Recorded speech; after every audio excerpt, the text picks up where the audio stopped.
all of us avoid from time to time things that are unpleasant or that make us feel uncomfortable, whether it's procrastinating a work assignment, those dishes that are piling up in the sink, saying no to doing a new activity because we feel a little bit insecure. And it can even be having that extra drink because we're feeling stressed out or down. So in the short term, these behaviors are not necessarily maladaptive. They provide a sense of relief and comfort that can be pretty harmless. But if it's not in check, and if you find yourself often listening to that inner voice that's telling you, I don't feel like it,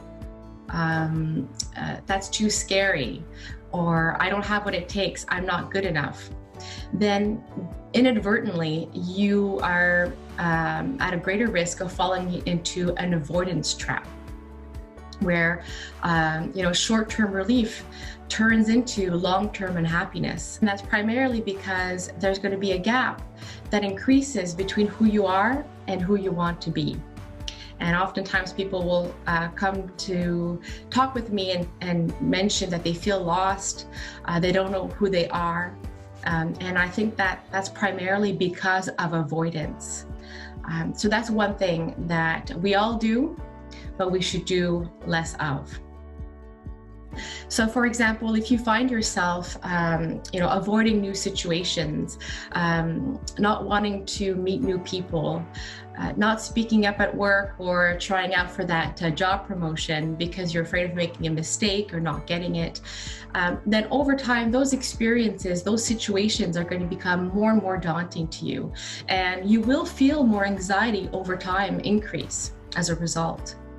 In the same way, if you listen too often to that voice that says, I don't feel like it, then the risk is that you're going to stay in that comfort zone that doesn't really allow you to have many opportunities for rewards or to develop that sense of competency and a sense of fulfillment.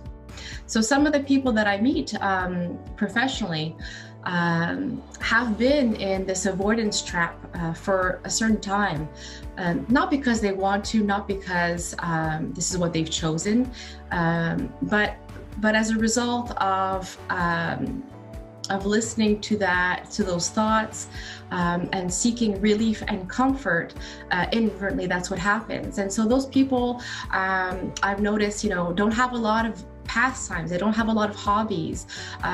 Most often work or school is hindered, or they're not going to work anymore because of the anxiety or the feeling of dread that comes with it.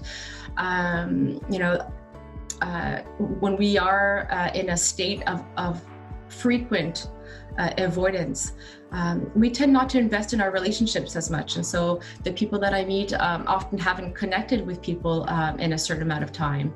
And in some cases, they develop substance abuse issues as a result of wanting to avoid negative thoughts and feelings. So how is this related to the pandemic, or how is this even more pertinent in the pandemic? Well, clearly, because of the pandemic, we're in a situation where all of us, whether we want to or not, are almost forced to avoid things that we wouldn't normally avoid. And I think it's particularly difficult for people who either were feeling stressed out, anxious, or depressed before, and they found something that was really helpful. We've been hearing about, fitness and exercise, which are obviously, really key in most people's mental health. So I think it's particularly problematic, and it's tricky, right? So I think that all of us staying at home, not being able to connect with people that we care about, or discover new things outside of our home, avoidance is a key issue. And unfortunately, it still has the exact same consequences on our well-being or long-term unhappiness as it would if you're not in a pandemic. There are strategies that can help with motivation, but I think it all boils down to this.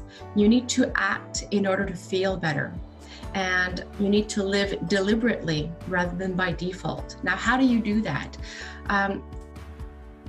Essentially, you need to find out what matters to you. What do you truly care about? And then follow through with those values.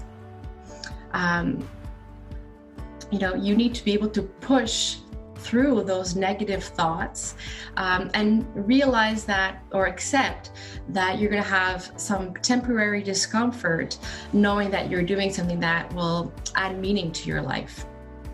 So that's really the key, is to find out what your values are, what do you care about, what are your beliefs, what are your standards, and try as best you can to live according to them. It's also, I think, helpful to remember that the more you confront your fears, the more you do things that are a little bit difficult, the less daunting, the less difficult, less anxiety-provoking they will be.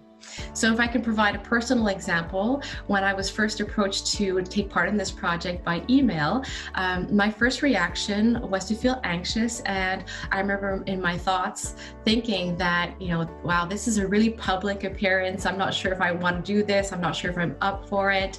And then, I let those thoughts and feelings sort of settle. And then shortly after, I realized that this was an opportunity for me to practice two of my values. And so it's important for me to talk about mental health. It's important for me to promote it. And secondly, it's important for me to try to help people if I can. So even if this video has helped one person, that it will have been worth it. And as I'm talking to you now, I'm still feeling a little bit anxious, but I'm also focusing on the bigger picture, and recognizing also that through this project, I got to meet coworkers that I hadn't met before, and who knows what opportunities will come out of this in the future.